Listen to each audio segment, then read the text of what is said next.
Good morning all of you. आज हम प्राचीन भारतीय इतिहास का एक टॉपिक पढ़ेंगे, वैदिक काल। और ये वैदिक काल पिछले क्लासों में हम लोगों ने वैदिक काल के विषय में पढ़ा था।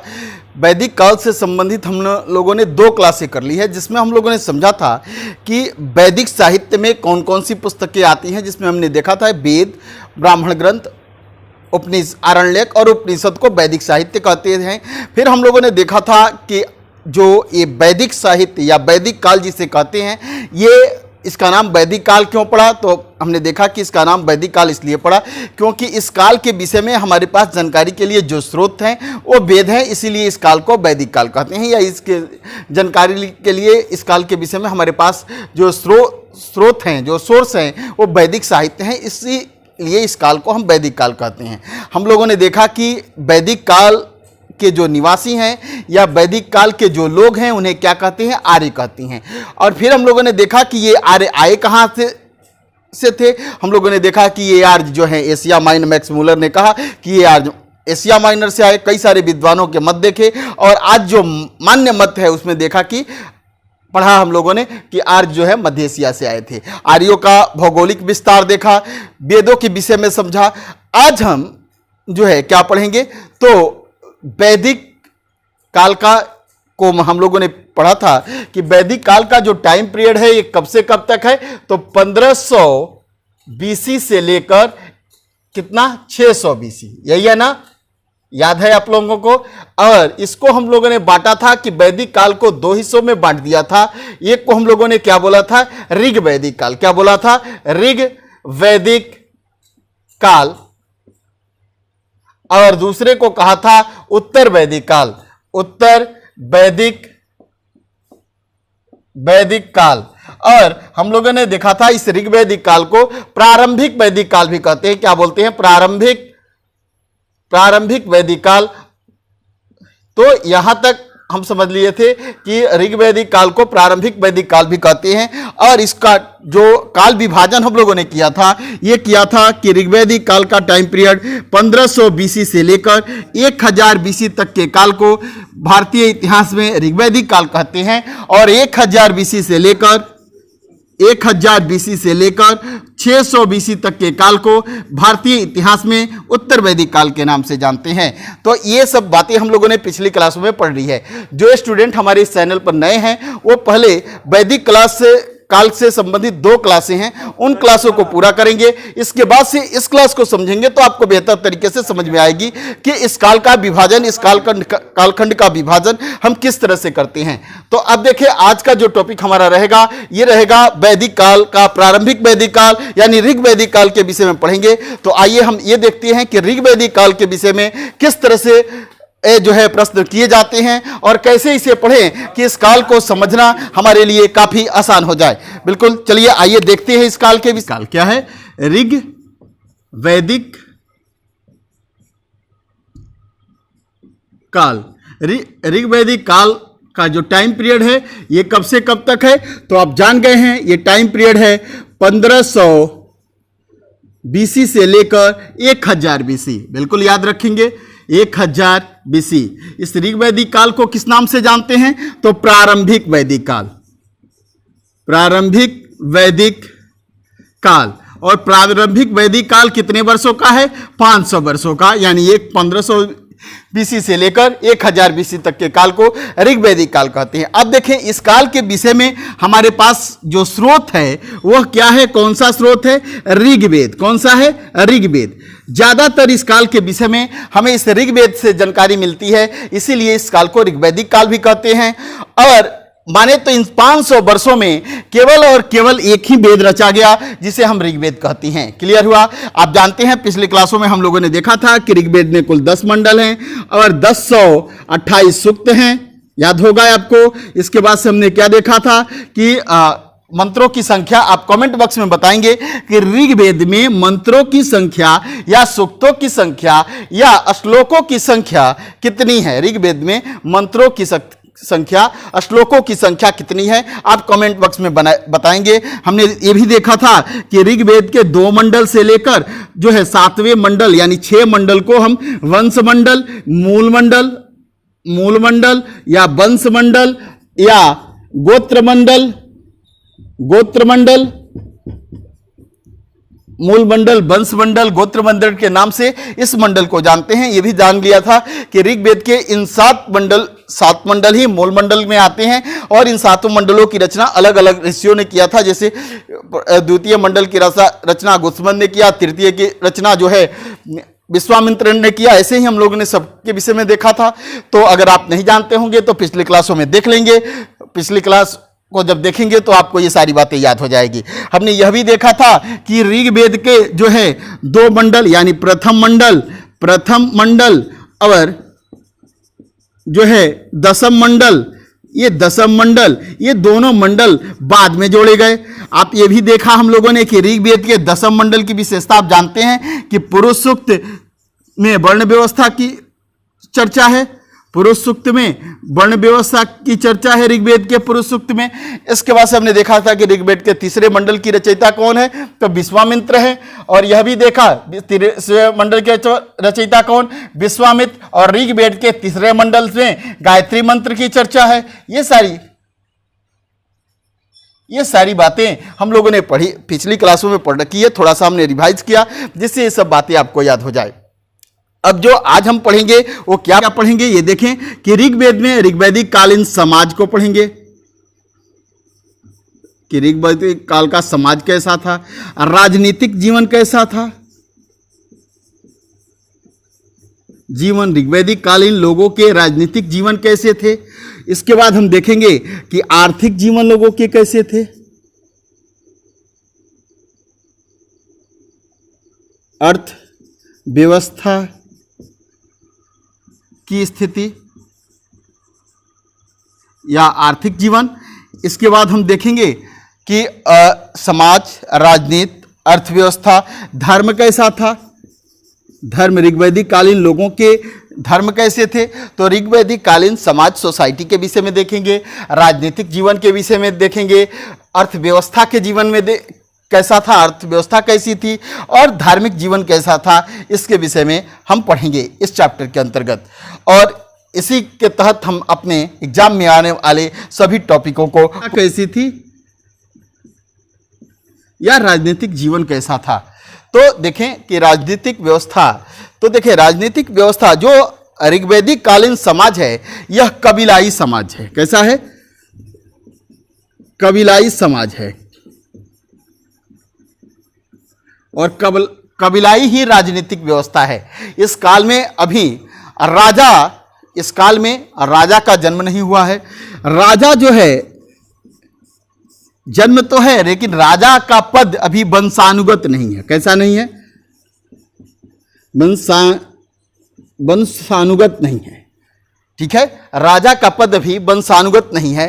और राजा अभी भूमि का मालिक नहीं हुआ है, भूमि का मालिक नहीं है। राजा किस लिए है, तो राजा युद्ध का मालिक है। किसका मालिक है, राजा यहां पे युद्ध का नेता है या मालिक है, युद्ध का नेतृत्व यही करता है।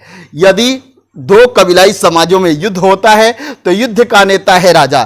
क्या राजा वंशानुगत है, तो नहीं। अगर आपसे प्रश्न पूछे कि ऋग्वैदिक कालीन राजा वंशानुगत है तो क्या कहेंगे, वंशानुगत नहीं है। क्या ऋग्वैदिक कालीन राजा के पास भूमि का मालिकाना हक है, नहीं। भूमि का स्वामित्व किसके पास, क्या भूमि का स्वामित्व राजा के पास है, तो कहेंगे नहीं। स्वामित्व का अर्थ होता है क्या भूमि पर राजा का अधिकार है, नहीं। राजा केवल और केवल युद्ध का नेता है, युद्ध के समय अपने कबीलाओं का नेतृत्व करता है और इसका उद्देश्य है कि अपने कबीला को विजय दिलाना। क्लियर हुआ अभी। तो यदि भूमि पर राजा का आधिपत्य नहीं है तो क्या कर होगा, क्या यहां पे कर बिल्कुल नहीं होगा।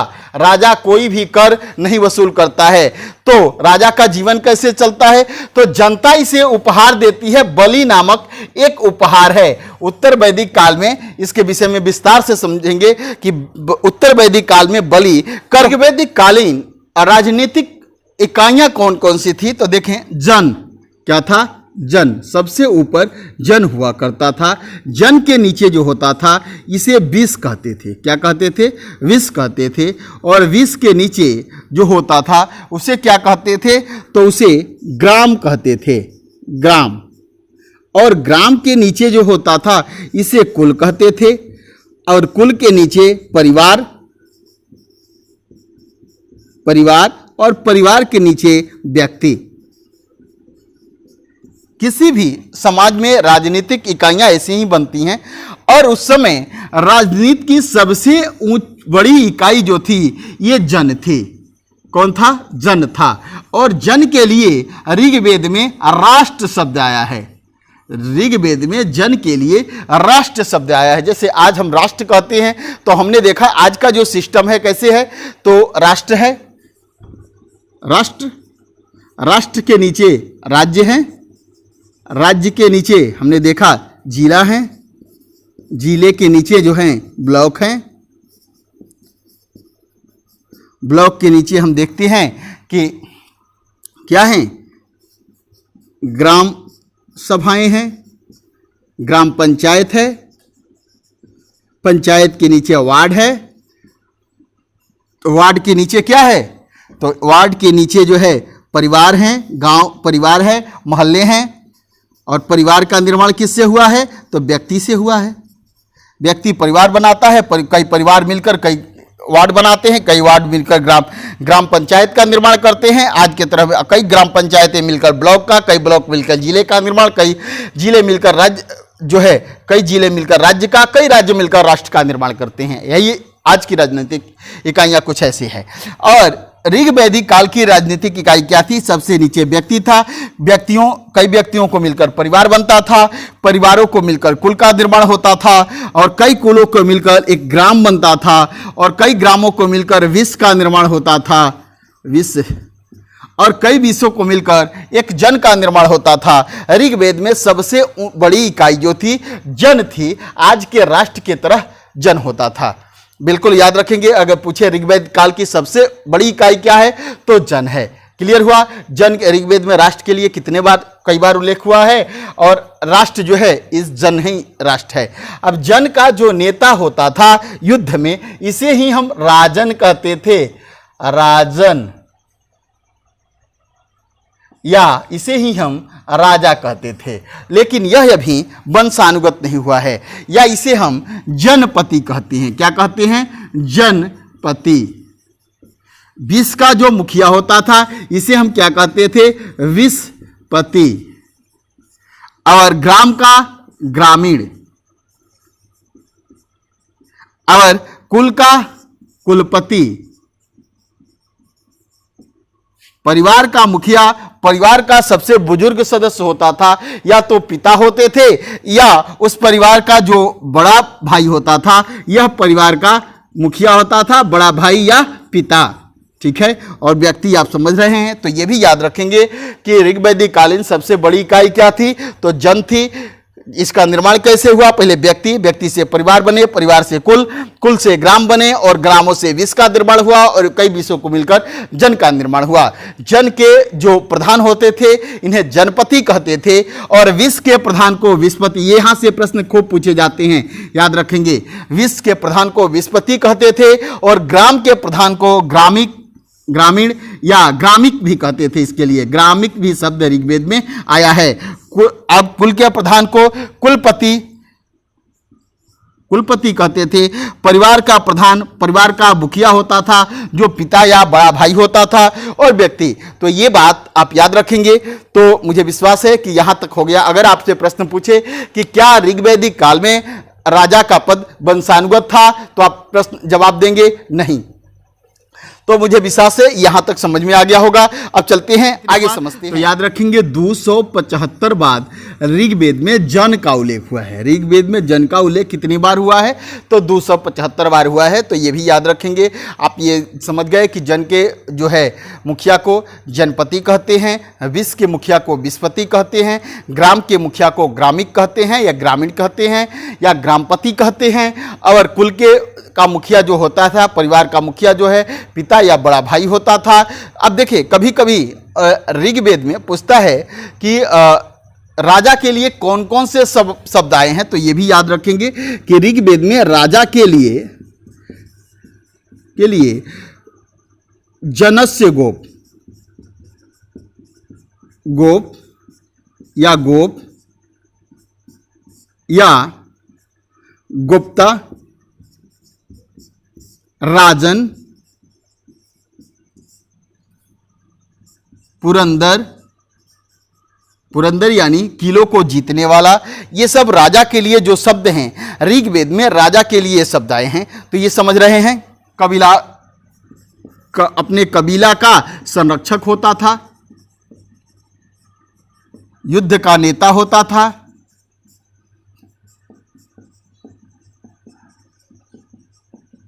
इसका कार्य अपने कबीले को युद्ध में विजय दिलाना होता था, अपने कबीले को युद्ध में विजय दिलाना होता था।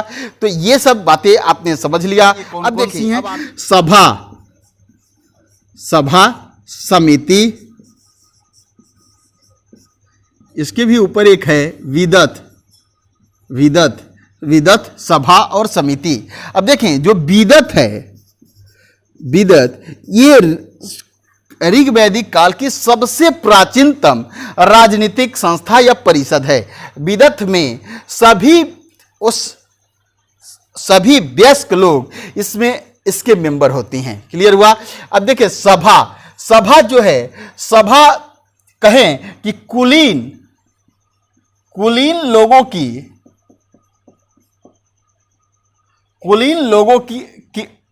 की परिषद थी। आज के राज्यसभा की तरह कुछ इसका चुनाव होता था। इसमें सभी जन के या उस राष्ट्र के सभी व्यक्ति इसमें सदस्य नहीं हो सकते थे। उस क्षेत्र के कुलीन लोग इस परिषद के सदस्य होते थे। क्लियर हुआ? अब देखिए कभी कभी पूछता है कि क्या इस सभा में महिलाओं का प्रवेश था? तो याद रखेंगे कि ऋग वैदिक काल में सभा में महिलाओं का प्रवेश था। ऋग वैदिक काल में सभा में महिलाओं का प्रवेश था। अब देखिए समिति, ये जो समिति है यह सर्वसाधारण लोगों की संस्था थी, यानी सभी वयस्क पुरुष और महिलाएं इसके सदस्य होते थे। सभी वयस्क पुरुष एवं महिलाएं इसके सदस्य होते थे। सभी वयस्क पुरुष महिलाएं इसके सदस्य थे। क्लियर हुआ? सभा जो है कुलीन लोगों की परिषद थी और समिति जो थी सर्वसाधारण लोगों की संस्था थी और इसमें सभी वयस्क पुरुष एवं महिलाएं इसके सदस्य होते थे।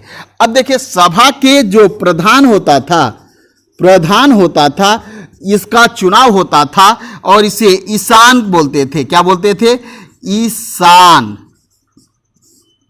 सभा के प्रधान को क्या कहते थे? ईशान कहते थे। राजा का चुनाव किसके द्वारा होता था? तो समिति के सदस्यों द्वारा। समिति के सदस्यों द्वारा राजा का चुनाव होता था। अगर चाहे तो यह समिति राजा को उसके पद से हटा सकती थी। अब देखिए तो आपने देखा कि विदत जो है ऋग वैदिक कालीन प्राचीनतम परिषद है या प्राचीनतम राजनीतिक संस्थान है। प्रश्न पूछे कि ऋग वैदिक कालीन प्राचीनतम परिषद कौन सी? तो विदत है, विदत याद रखेंगे। और उसके बाद से सभा जो है यह कुलीन लोगों की एक परिषद थी। लगभग उत्तर वैदिक काल में सभा का महत्व ज्यादा हो गया।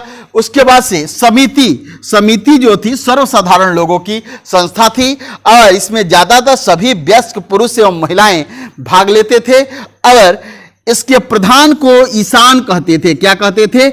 ईशान। क्लियर हुआ? और इसका प्रधान भी लोकतांत्रिक तरीके से चुनकर बहुमत आता था। और यह सभा आपसे पूछता है कि राजा का चुनाव किसके द्वारा किया जाता था? तो राजा का चुनाव समिति करती थी। समिति के लोगों द्वारा राजा का चुनाव होता था और इस समिति के पास यह पावर होते थे, यह अधिकार होते थे कि यदि राजा जो है भ्रष्टाचारी निकला, कुपथगामी निकला। तो इसके पास ये पावर है कि राजा को समिति उसके पद से हटा भी सकती थी। तो यहां तक आप समझ गए होंगे, मुझे विश्वास है कि ये बातें आपको समझ में आ गई होगी। अब आगे चलती हैं। जो है सेना के लिए, किसके लिए? सेना के लिए गण, व्रात आदि शब्दों का प्रयोग हुआ है। और ये सेना क्या ऋग्वैदिक कालीन सेना अस्थाई थी? अस्थाई नहीं थी। ये सेना अस्थाई थी, अस्थाई सेना नहीं थी। जरूरत पड़ने पर युद्ध के समय प्रत्येक परिवार का सदस्य जो है इसमें भाग लेता था। और इस सेना का प्रधान कौन होता था? राजा होता था। साथ ही साथ यानी ये ऋग्वैदिक समाज योद्धा, राजा और पुरोहित, पुरोहित में प्रारंभिक ऋग्वैदिक समाज योद्धा, राजा और पुरोहित में बटा हुआ था। राजा युद्ध का नेतृत्व करता था, योद्धा इसका सहयोग करते थे गण और व्रात के रूप में, पुरोहित इसके विजय की कामना के लिए यज्ञ करता था। पुरोहित का पद जो था यह वंशानुगत था। पुरोहित का पद ऋग्वैदिक काल में भी यह पद वंशानुगत था। क्लियर हुआ? अब राजा की सहायता के लिए कई सारे अधिकारी होते थे, जैसे विस्पति, ग्रामिक, कुलपति, ये सभी राजा के सहयोग के लिए होते थे। कुछ रत्नी होते थे। 12 रत्नियों का उल्लेख शतपथ ब्राह्मण में हुआ है। किसमें? शतपथ ब्राह्मण में। यह यजुर्वेद का ब्राह्मण है। किसमें? यजुर्वेद का ब्राह्मण है। शतपथ ब्राह्मण में 12 रत्नियों का उल्लेख हुआ है। यह एक तरह से राजा की मंत्री परिषद है। और ये रत्नी जो है राजा को उनके शासन व्यवस्था में सहयोग करते थे। जैसे कुछ रत्नियों का नाम सुन लें, जैसे रथकार, लुहार,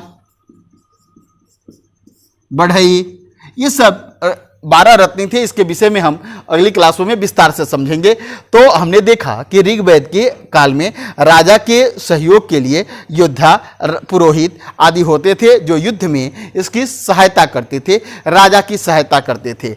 अब देखें कि उस कबीलाई समाज में युद्ध भी काफी होते थे। ये काफी जो है महत्वपूर्ण युद्ध है दशराग युद्ध। उसके विषय में ऋग्वेद के 7वें मंडल में दशराग युद्ध का वर्णन है। यह युद्ध पुरुषनी नदी के तट पर हुआ था। और ये इसमें 2 पक्ष थे। एक तरफ भरत और त्रित्सु कबीला था और दूसरे तरफ 10 राजाओं के समूह थे। 5 आर्य राजा थे और 5 अनार्य थे। ठीक है। और इधर 10 राजाओं के समूह में 5 आर्य और अनार्यों के समूह का नेतृत्व पुरोहित विश्वामित्र कर रहे थे। और इधर कौन पुरोहित था? वशिष्ठ थे। भरत की तरफ से जो पुरोहित थे वशिष्ठ थे। और 10 राजाओं के तरफ से 10 कंबाइंड जो समूह लड़ रहा था, इसके पुरोहित विश्वामित्र थे। इसमें 5 आर्य और 5 अनार्य राजा लड़ रहे थे। भरत की तरफ से नेतृत्व जो राजा कर रहे थे, इनका नाम सुदास था। इधर पूरा समूह ही नेतृत्व कर रहा था। ठीक है, इसमें एक कोई नेता नहीं था। इस युद्ध में जो है पूछता है कि विजय किसकी हुई? तो इस युद्ध में विजय जो हुई यह किसकी हुई? विजय। तो विजय इसमें सुदास की हुई। किसकी? सुदास की। यानी भरत कबीले की विजय हुई, यानी वशिष्ठ की विजय हुई। किसकी? पुरोहित वशिष्ठ की विजय हुई। और हार किसकी हुई? तो 10 राजाओं के समूह की हार हो गई। इसी समूह में कुरु भी इसी समूह में जो है, ठीक है। तो इधर अगर हार पूछे तो किसकी हुई? विश्वामित्र की। 10 राजाओं के समूह की हार हुई।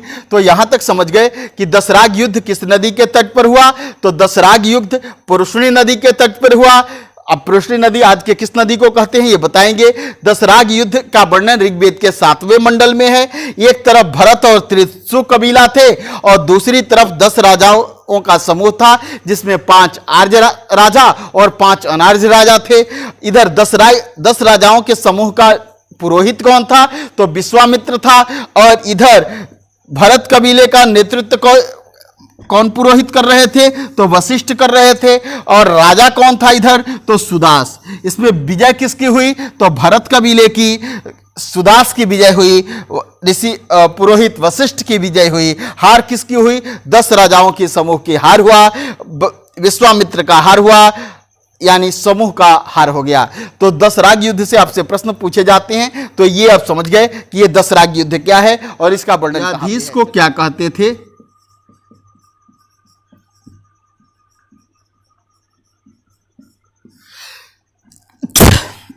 ऋग वैदिक काल में न्यायाधीश को प्रश्नवाचक कहते थे।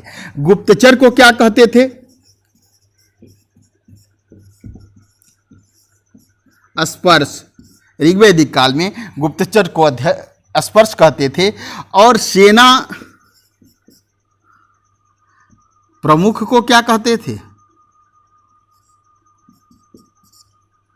दुर्गपति या दुर्गपाल। ये सब कुछ टर्म हैं। तो अब हमने ऋग्वैदिक कालीन राजनीतिक व्यवस्था के विषय में समझ लिया। आगे हम ऋग्वैदिक कालीन समाज के विषय में समझते हैं। आइए हम ऋग्वैदिक कालीन समाज के विषय में समझें कि ऋग्वैदिक कालीन समाज के विषय में पढ़ते हैं। अभी हम लोगों ने राजनीति के विषय में पढ़ा, अब हम समाज के विषय में पढ़ते हैं। अब देखिए, ऋग्वैदिक जो समाज था वो उसकी मूलभूत इकाई जो थी परिवार थी। क्या थी? परिवार। परिवार जो है संयुक्त होता था। कैसा परिवार होता था? संयुक्त परिवार। संयुक्त परिवार यानी परिवार में दादा दादी, चाचा चाची, फुआ, ठीक है, ये सारे बड़े परिवार, संयुक्त परिवार। जितना बड़ा परिवार होता था ऋग्वैदिक काल में उतना ही उस परिवार को शक्तिशाली समझा जाता था। तो आप समझ गए कि ऋग्वैदिक काल में समाज की मूल इकाई जो थी वो परिवार थी। और परिवार के जो प्रधान होते थे उसे कुलप कहते थे। क्या कहते थे? कुलप या पारिवारिक। परिवार के प्रधान को कुलप या पारिवारिक कहते थे। समझ में आया? परिवार के प्रधान को कुलप या पारिवारिक कहते थे। परिवार संयुक्त परिवार था। और ऋग्वैदिक जो समाज था, यह समाज कैसा था? तो पितृप्रधान था। पितृप्रधान समाज था। पितृप्रधान समाज कहने का मतलब कि समाज में पुरुष की प्रधानता थी। किसकी? पुरुष की प्रधानता थी। समझ में आया?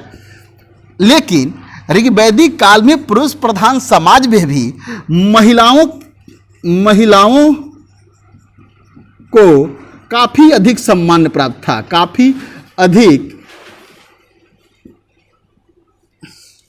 काफी अधिक महत्व था या सम्मान था, महत्व प्राप्त था। और काफी सम्मान पूर्वक जीवन ऋग्वैदिक काल की महिलाएं व्यतीत करती थीं। तो यहां तक आपको समझ में आ गया। अब देखेंगे कि पितृ प्रधान समझ गए। अब देखिए, समाज 2 तरह का होता है। एक पितृ प्रधान जिसे हम मेल डोमिनेटेड सोसाइटी कहते हैं। मेल डोमिनेटेड सोसाइटी यानी जिस सोसाइटी में पुरुषों की प्रधानता होती है, मेलों की प्रधानता होती है, उसे मेल डोमिनेटेड या पुरुष प्रधान समाज कहते हैं। जैसे कैसी तरह से? जैसे आज कुछ दिन पहले, आज से 10-15 साल पहले, केवल आपके नाम के साथ, जैसे आप कोई जॉब के लिए फॉर्म फिलअप करते थे या किसी भी चीज़ के लिए, तो उसमें आपके पिता की ही नाम पूछे जाते थे, माता के नाम नहीं पूछे जाते हैं। जहां पर समाज पिता के नाम से या पुरुष के नाम से जाना जाता हो, वैसे समाज को मेल डोमिनेटेड सोसाइटी या पुरुष प्रधान समाज कहते हैं। क्लियर हुआ? अब देखें कि मातृ प्रधान समाज, दूसरा समाज होता है मातृ प्रधान समाज। मातृ प्रधान समाज, मातृ प्रधान समाज कहने का मतलब हुआ, इसे कहते हैं अंग्रेजी में फीमेल डोमिनेटेड सोसाइटी। यानी जिस समाज में माता की प्रधानता हो, यानी कि माता का वर्चस्व हो जिस समाज में, जिस परिवार में, उसे मातृ प्रधान समाज कहते हैं। यानी कि व्यक्ति की पहचान, किसी की पहचान उसकी माता के साथ होता हो, ऐसे समाज को मातृ प्रधान समाज का मतलब है कि फीमेल डोमिनेटेड सोसाइटी, यानी जिस परिवार में माता की प्रधानता हो, जिस समाज में माता की प्रधानता हो, व्यक्ति माता के नाम से जाना जाता हो, कोई भी काम उसकी माता जो है महिलाओं के नाम, स्त्री के नाम पर होता हो, ऐसे समाज को मातृ प्रधान समाज कहते हैं। तो क्लियर हुआ, ये समझ गए कि मातृ प्रधान समाज क्या है और पितृ प्रधान समाज क्या है। तो अब देखिए, तो आप समझ गए। अब देखिए, मातृ प्रधान समाज इतिहास में दो ही हैं। एक है सिंधु घाटी सभ्यता का समाज। कौन सा? सिंधु घाटी सभ्यता का समाज। और दूसरा है सतवाहन समाज, सतवाहन वंश का समाज। यदि आज पूछे तो कैसा समाज है, तो आज का भी समाज जो है मेल डोमिनेटेड सोसाइटी है, यानी पितृ प्रधान ही समाज है। तो यहां तक आप समझ गए होंगे। अब चलिए आगे चलते। अब देखेंगे कि जो समाज था, तो क्या समाज जो है, समाज में प्रारंभिक ऋग्वैदिक समाज में, प्रारंभिक कहने का मतलब आप जानते हैं कि 1500 बीसी से लेकर 1000 बीसी तक के काल को ऋग्वैदिक काल या प्रारंभिक वैदिक काल कहते हैं। यानी 1500 BC, 1400 BC, 1300 BC, 1200 BC, 1100 BC और 1000 बीसी, यही ना। तो ये टोटल कितने साल हैं? 500 वर्ष हैं। तो प्रारंभिक, कोई कहे कि प्रारंभिक ऋग्वैदिक काल यानी 1500 से लेकर 1300 बीसी तक के काल को प्रारंभिक वैदिक काल कह सकते हैं। 1300 से लेकर 1000 को प्रारंभिक उत्तर ऋग्वैदिक काल कह सकते हैं, इसे प्रारंभिक वैदिक काल। तो ऋग्वेद के प्रारंभिक दौरों में जो समाज था वो 3 हिस्सों में विभाजित था। कितने हिस्सों में? 3 हिस्सों में विभाजित था। कौन कौन? तो एक वर्ग था, इसी को कहते थे योद्धा वर्ग। दूसरा वर्ग था जो है, इसे कहते थे पुरोहित। और तीसरा जो वर्ग था, इस वर्ग को कहते थे सामान्य वर्ग। इसी पुरोधा वर्ग में ही राजा आता था। क्लियर हुआ? तो प्रारंभिक वैदिक काल 3 हिस्सों में डिवाइड था। लेकिन धीरे धीरे जब ये प्रारंभिक ऋग्वैदिक काल आगे बढ़ता गया, तो आप ये भी जानते हैं कि ऋग्वैदिक कालीन समाज कैसा था? तो कबीलाई समाज था। पिछली क्लासों में कबीलाई समाज के विषय में हमने समझा था। तो अगर आप कबीलाई समाज कैसा होता है नहीं समझे हैं तो पिछली क्लासों को देखेंगे। तो ऋग्वैदिक समाज कबीलाई समाज था, और यह प्रारंभिक ऋग्वैदिक कालीन समाज 3 वर्गों में बता था: पुरोधा, पुरोहित और सामान्य वर्ग। क्लियर हुआ?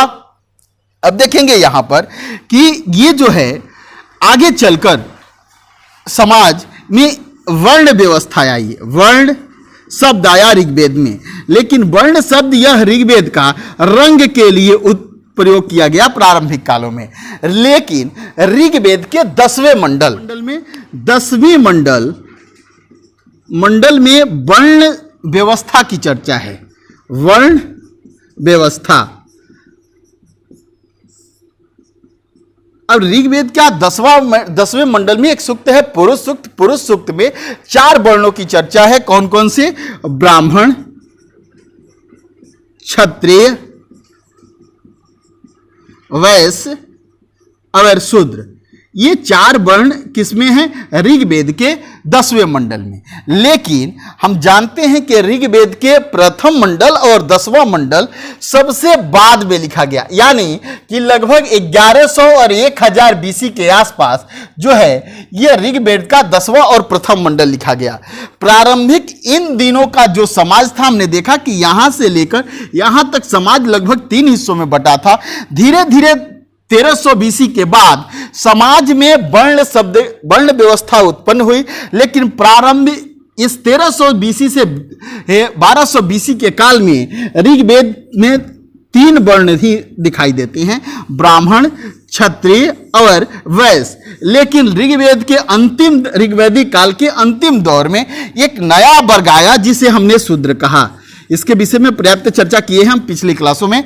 अगर आप नहीं देखे होंगे तो पिछली क्लास को पहले जाकर देखें, यह क्लास समझ में बेहतर आएगी। अब देखें कि यह प्रश्न पूछता है कि क्या ऋग्वेद ऋग्वैदिक काल में वर्ण व्यवस्था जन्म मूलक थी। जन्म मूलक कहने का मतलब कि जिस वर्ण में आपका जन्म होता था वही आपका वर्ण होता था, तो नहीं, ऋग्वैदिक कालीन वर्ण व्यवस्था जन्म मूलक नहीं थी। तो कैसी थी? तो ऋग्वैदिक कालीन जो वर्ण व्यवस्था थी यह कर्म मूलक थी। कैसी थी? कर्म मूलक। कर्म मूलक कहने का मतलब होता है कि आप जिस तरह के कर्म करेंगे उसी वर्ण में होंगे। यदि आप पठन पाठन और का काम करते हैं, बच्चों को पढ़ाने का काम करते हैं, ज्ञान देने का कार्य करते हैं समाज को, तो ब्राह्मण हैं। यज्ञ का काम करते हैं तो ब्राह्मण हैं। पूजा पाठ का काम करते हैं तो ब्राह्मण है। यदि आप युद्ध का काम करते हैं, राज्य विस्तार का काम करते हैं तो आप क्षत्रिय हैं। यदि आप व्यापार करते हैं तो वैश्य हैं। यदि आप सेवा कार्य में लगे हुए हैं तो शूद्र हैं। क्लियर हुआ? तो ये कर्म के अनुसार थी।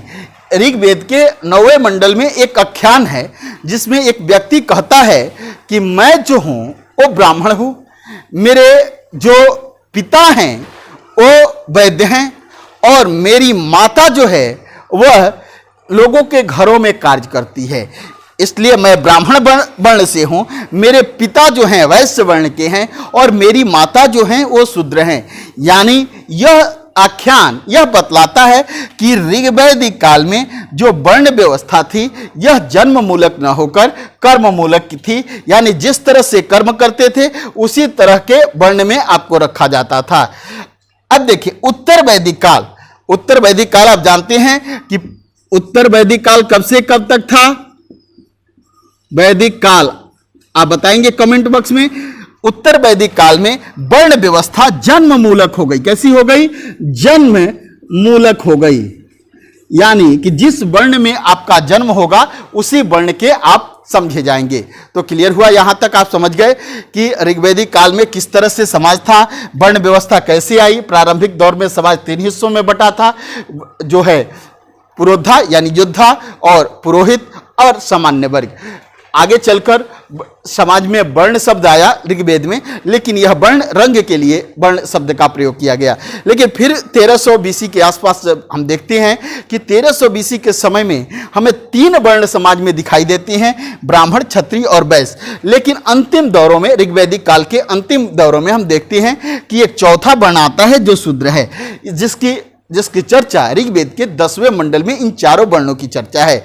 फिर हमने देखा कि जो ऋग्वैदिक समाज है ये वर्ण व्यवस्था है, ये जन्म मूलक ना होकर कर्म मूलक है। जन्म मूलक और कर्म मूलक में आप अंतर समझ गए। बिल्कुल, ऋग्वैदिक काल में दास व्यवस्था थी। क्लियर हुआ? ऋग्वैदिक काल में दास व्यवस्था थी। एक और प्रश्न होता है कि क्या गोत्र व्यवस्था ऋग्वैदिक काल में थी?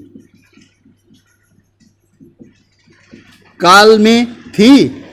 जी नहीं, गोत्र व्यवस्था नहीं थी। लेकिन ऋग्वेद में गोत्र शब्द का उल्लेख हुआ है। गोत्र शब्द का उल्लेख इस सेंस में किया गया कि एक परिवार के लोग, वो सभी लोग जो एक ही जगह पर अपनी गायों के गोबर रखते हैं, एक स्थान पर अपने मवेशियों का गोबर रखने वाला व्यक्ति एक गोत्र का कहलाता था। एक गोत्र का मतलब कि एक ही व्यक्ति के परिवार के लोग ये हैं। आगे चलकर उत्तर वैदिक काल में, किस काल में? उत्तर वैदिक काल में ये गोत्र व्यवस्था स्थापित हो गई। यानी एक व्यक्ति, जैसे आप कहते हैं, आपसे प्रश्न होता है कि आप किस गोत्र के हैं, आप कहेंगे भारद्वाज के हैं, आप कहेंगे कि जो है गर्गोत्र के हैं, शांडिल्य गोत्र के हैं। तो ये गोत्र व्यवस्था कब आई वैदिक काल में? तो ऋग्वैदिक काल में थी? नहीं। कब आई? उत्तर वैदिक काल में। क्लियर हुआ? दास व्यवस्था ऋग्वैदिक काल में थी? तो बिल्कुल दास व्यवस्था ऋग्वैदिक काल में था। अब चलिए आगे समझते हैं कि क्या समाज में नारियों की स्थिति वो बहुत अच्छी थी, सम्मानजनक स्थिति थी। समाज तो पितृ प्रधान समाज था, मेल डोमिनेटेड सोसाइटी थी, लेकिन उसके बावजूद भी महिलाओं का परिवार में काफी अधिक सम्मान था। अब देखें कि ऋग्वैदिक काल में हमने देखा कि कुछ राजनीतिक संस्थाएं थी, जैसे विदत, सभा, समिति।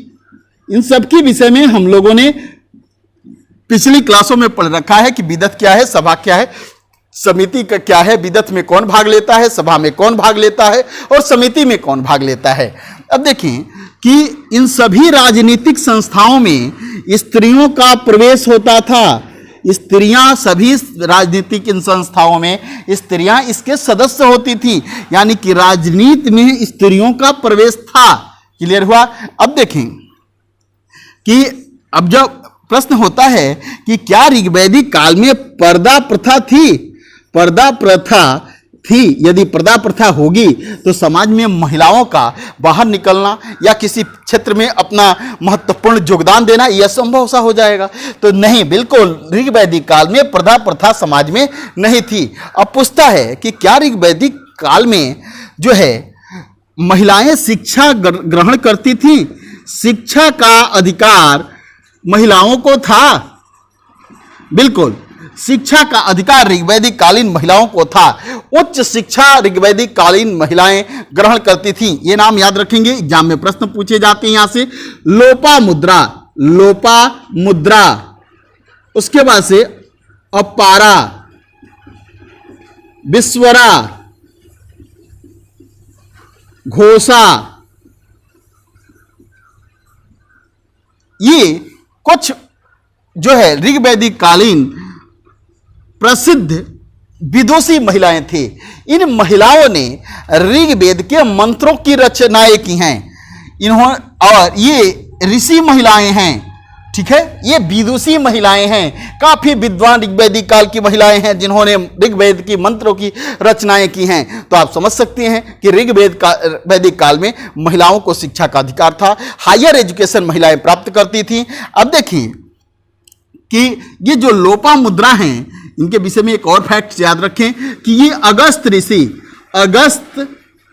ऋषि की पत्नी हैं।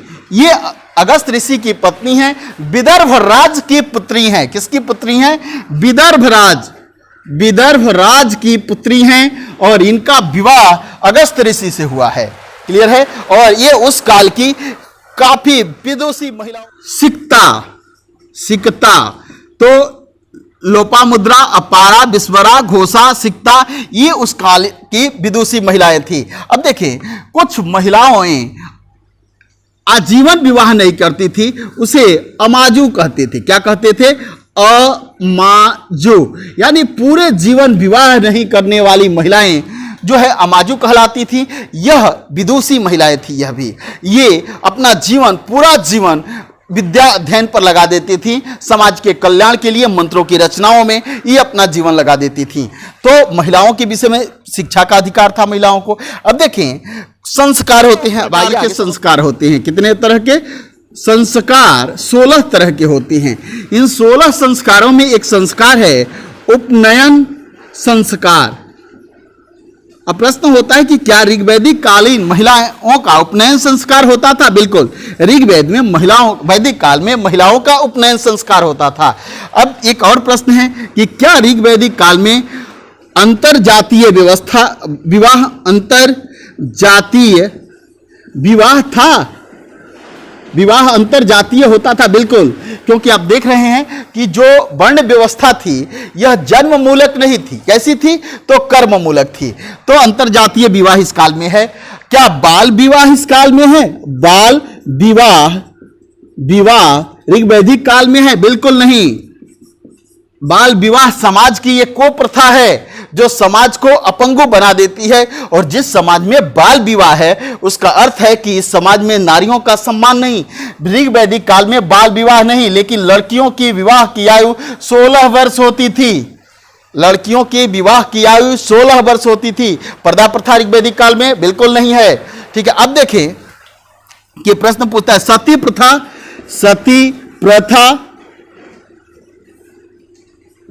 सती प्रथा है क्या? बिल्कुल नहीं। आप जानते हैं कि सती प्रथा का साक्ष्य जो है अभिलेखीय साक्ष्य गुप्त काल से मिलता है, एरण अभिलेख से। एरण का अभिलेख 510 एडी का अभिलेख है। यहां से अभिलेखीय रूप में सती प्रथा का साक्ष्य मिलता है। लेकिन ऋग्वैदिक काल में सती प्रथा थी? प्रश्न होगा बिल्कुल नहीं, ऋग्वैदिक काल में सती प्रथा नहीं थी। क्या दहेज प्रथा थी क्या ऋग्वैदिक काल में? दहेज प्रथा ये सब क्यों देख रहे हैं? क्योंकि ये सभी प्रथाएं महिलाओं को जो है कि स्वतंत्रता को बाधित कर देती हैं। ये यदि प्रथा समाज में है, इसका मतलब कि नारी की स्थिति बेहतर नहीं है। तो ऋग्वैदिक काल में दहेज प्रथा नहीं थी। दहेज के रूप में, उपहार के रूप में पिता विवाह के समय अपनी पुत्री को कुछ धन उपहार में देता था, जिसे हम कन्याधन कहते थे, लेकिन दहेज प्रथा नहीं थी। आज की तरह बलपूर्वक दहेज नहीं वसूल किए जाते थे। पिता अपनी स्वेच्छा के आधार पर अपनी पुत्री को कुछ दहेज दान स्वरूप चीजें भेंट करता था। अब देखें कि जैसे शतपथ ब्राह्मण में कहा गया है कि नारी की पूजा जहां होती है वहां भगवान निवास करते हैं। इसके विषय में उत्तर वैदिक कालों में पढ़ेंगे, अभी यहां समझते हैं। तो दहेज प्रथा समझ लिए कि नहीं है। अब देखें कि अब प्रश्न होता है कि क्या पुनर्विवाह है? ऋग्वैदिक कालीन समाज में पुनर्विवाह है। ऋग्वैदिक समाज में एक प्रथा दिखती है, नियोग प्रथा। नियोग प्रथा, ये नियोग प्रथा क्या है? ऋग्वेद में वर्णित है कि यदि किसी महिला, किसी स्त्री का पुरुष, उसका पति लंबे समय से विदेश चला गया हो और उसकी आने की कोई सूचना नहीं मिल रही हो, वह जीवित है या मृत है हो गया, इसकी भी सूचना प्राप्त नहीं हो, या किसी महिला का पति पुरुष जो है वह संतान उत्पन्न करने में अक्षम हो, ठीक है, संतान उत्पत्ति क्षमता उसकी खत्म हो गई हो, या वह किसी भयंकर बीमारी से रुग्ण हो चुका हो जिसे ठीक होने की संभावना नहीं हो, या वो शराबी जुआरी जुए जैसे नशे का लत हो और वह समाज में निंदनीय हो चुका, वह औरत अपने पति के परिवार के किसी छोटे भाई से विवाह कर सकती थी और तब तक उसके साथ रह सकती थी जब तक उसे संतान की प्राप्ति न हो जाए। संतान प्राप्ति के बाद वह पुनः स्वतंत्र हो, उससे विवाह का बंधन से, वो उसके विवाह बंधन से मुक्त हो सकती थी। ऐसी प्रथा को नियोग प्रथा कहते थे। और नियोग प्रथा से उत्पन्न संतान को क्षेत्रज कहते थे। क्षेत्रज, नियोग प्रथा से उत्पन्न संतान को क्षेत्रज कहते थे। तो आप समझ गए, पुनर्विवाह था, नियोग प्रथा थी, विधवा विवाह था। समाज में विधवा विवाह था। क्लियर हुआ कि समाज में विधवा विवाह था, पुनर्विवाह था, नियोग प्रथा थी। ये सभी व्यवस्थाएं बताती हैं कि नारियों को काफी स्वतंत्रता प्राप्त है। ऐसा समाज था कबीलाई समाज। कबीलाई समाज था ऋग्वैदिक कालीन। अर्थव्यवस्था का जो मूल आधार था वो पशु थे। पशु में भी गाय अर्थव्यवस्था की मूल आधार थी। आर्यों का जीवन जो था, अर्थव्यवस्था जो थी, पशुचारणी अर्थव्यवस्था थी। पशुचारणी अर्थव्यवस्था थी, यानी प्रारंभिक जो ऋग्वैदिक आर्य थे वह केवल पशुपालक थे। कैसे थे? पशुपालक थे। और इन पशुओं में गाय की काफी अधिक महत्ता थी। गाय का दूध पीते थे, गाय का घी खाते थे, यानी दही खाते थे। यही सबके साथ अपना जीवन व्यतीत करते थे। आगे धीरे धीरे चलकर ऋग्वेद के काल में ही कुछ वर्षों बाद जो है कृषि की शुरुआत हुई। किसकी शुरुआत हुई? कृषि की शुरुआत हुई। कृषि, खेत को जोतने के लिए हल का प्रयोग किया गया। हल के लिए सीरा, ऋग्वेद में सीरा और लांगड़ की व्यवस्था की चर्चा है। सीरा और लांगड़ की चर्चा ऋग्वेद में हल के लिए आया है। ऋग्वैदिक काल में लोहे का आविष्कार नहीं हुआ है। लोहे का आविष्कार भी नहीं हुआ है। हल जो है यह तांबे का या कांसे का बनता है और इससे खेत की जुताई। ऋग्वैदिक काल में कृषि किस फसल की जाती है? तो आर्यों ने सबसे पहले यौ यानी जौ की खेती की। किसकी? जौ की कृषि की। क्लियर हुआ? अर्थव्यवस्था का आधार पशुपालन है। ऋग्वैदिक काल में, और ऋग्वैदिक काल के अंतिम दौरों में कृषि की शुरुआत करते हैं ऋग्वैदिक कार्य, और पहली फसल जौ का उत्पादन करते हैं। यहां तक आपको समझ में आया है। अब आगे चल, अर्थव्यवस्था में मुद्रा है क्या? किसी भी अर्थव्यवस्था की बात करते हैं, मुद्रा यानी सिक्का है क्या? सिक्का है क्या? तो बिल्कुल नहीं। ऋग्वैदिक काल में अर्थव्यवस्था में अभी सिक्के का प्रचलन नहीं आया है। तो अर्थव्यवस्था में व्यापार में किस चीज का प्रयोग, किसी वस्तु का मूल्य कैसे तय करते हैं? तो गाय के द्वारा। किसके द्वारा? किसी भी वस्तु का मूल्य गाय के द्वारा तय करते हैं। जैसे मान लीजिए कि कोई भूमि चाहिए, तो आप कहते हैं कि इसका मूल्य जो है 100 गाय के बराबर है, या इसका मूल्य 2 गाय के बराबर है। यदि ऋग्वैदिक आर्य को जौ चाहिए तो कहेगा कि इतने जौ का मूल्य 10 गाय के बराबर है। तो ऋग्वैदिक काल में जो मूल्य निर्धारित किया जाता है वो गाय के द्वारा किया जाता है। क्लियर हुआ? अब है मुद्रा व्यवस्था नहीं है। एक शब्द आया है ऋग्वेद में, निष्क। तो प्रश्न कभी कभी पूछे जाते हैं कि यह निष्क किस चीज का है? स्वर्ण का है, सोने का है। तो यह निष्क सोने का है, क्या यह मुद्रा है क्या? बिल्कुल नहीं। यह ऋग्वेद में आया हुआ शब्द निष्क मुद्रा नहीं, यह क्या है? गले का आभूषण है। क्या है? गले का आभूषण है, आभूषण है। क्लियर हुआ? अब देखें कि ऋग्वैदिक काल में व्यापार था, बिल्कुल व्यापार था। व्यापारी जो थे उन्हें क्या कहते थे? पणी। क्या कहते हैं? पणी कहते हैं। और व्यापार किस तरह से होता है? वस्तु विनिमय प्रणाली द्वारा। वस्तु विनिमय प्रणाली कहने का मतलब कि आपके पास चावल है, 2 गाय है, एक वो गाय आपको अच्छी लगती है, तो किसी ने कहा इस गाय का मूल्य 2 गायों के बराबर है, इस जर्सी गाय का मूल्य 2 देसी गायों के बराबर है। यानी कि 2 देसी गाय दो और 1 जर्सी गाय लो। अगर मान लो कि आपको बैल चाहिए तो 4 गाय दो और 1 बैल लो। ये वाला बैल 4 गाय दो और 1 बैल लो, ठीक है। अगर आपको जौ चाहिए तो बताया कि इतना लो और गाय लो और 2, ठीक है। इसी प्रकार ऋग्वेद में एक सूक्त में वर्णित है कि एक व्यक्ति को जो है दंड, न्यायालय द्वारा दंड दिया गया है, आर्थिक दंड है। उसमें कहा गया है कि इस दंड के बदले आपको 100 गाय देना पड़ेगा कोर्ट को, 100 गाय। क्लियर हुआ?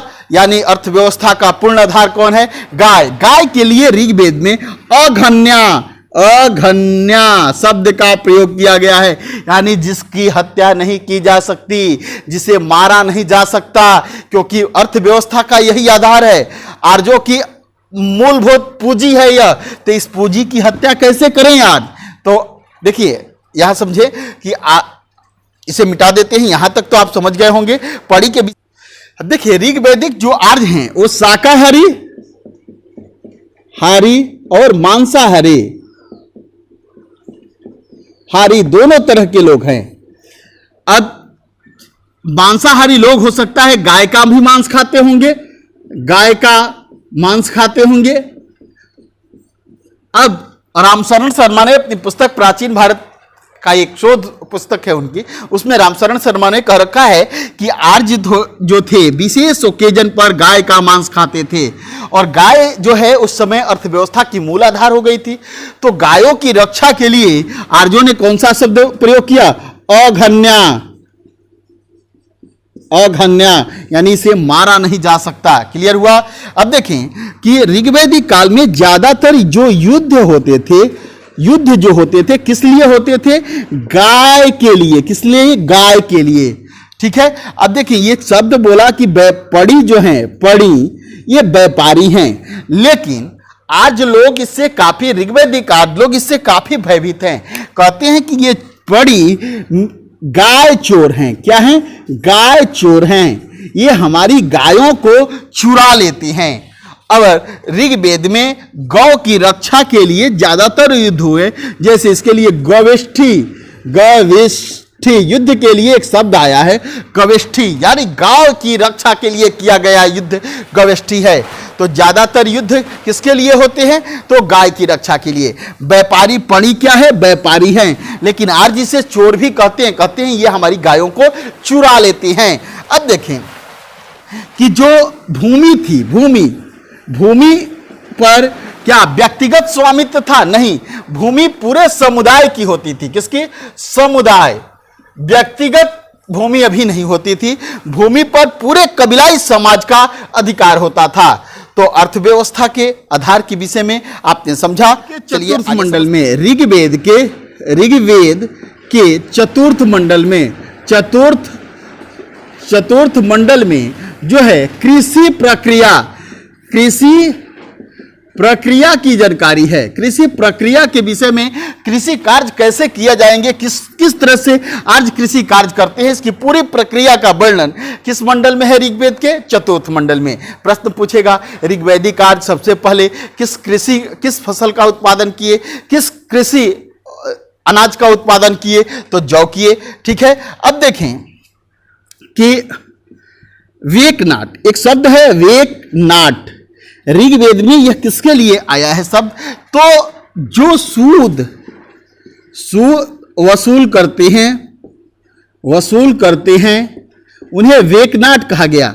यानी इससे लगता है कि ऋग्वैदिक काल में बैंक जैसी व्यवस्था का उदय हो रहा है। वेकनाट वैसे लोगों को कहा जाता है जो जनता को, सामान्य जन को सूद देते हैं, लोन देते हैं। तो वेकनाट किसके लिए प्रयोग आया है? तो सूदखोर के लिए जो है ऋग्वैदिक काल में वेकनाट शब्द का प्रयोग किया गया है। अब यह अवट क्या है? सिंचाई के लिए कुएं को अवट कहते हैं। सिंचाई का एक साधन है, कुएं से सिंचाई का एक साधन अवट है। तो हमने ऋग्वैदिक कालीन अर्थव्यवस्था के विषय में समझा।